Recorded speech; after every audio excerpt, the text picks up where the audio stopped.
Joe Biden ayambi Uhuru Kenyatta mokonzi ya Kenya na Maison Blanche, mokonzi ya États-Unis alaki kopesa mangwele million zomi na sambo ya Johnson na Union Africaine.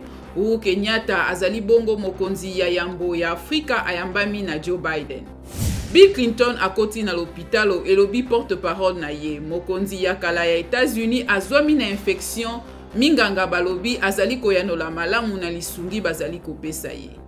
Ministre ya mambi mabokolongolo bwanzoto ya Afrique du Sud Joe Fala asakoli ete bopesi mangwele mafaizo ya COVID-19 na bilenge uto mibu zomi na mibale kino zomi na sambo boko banda mercredi ekoya. Dozi ya misato ya mangwele ekobanda pe kopesama na baye bazali na problème ya immunité. Na Allemagne ba socio-démocrate ba libéraux pe ba vert basakoli ete bakomi na boyokani mpona kosala mbula matari.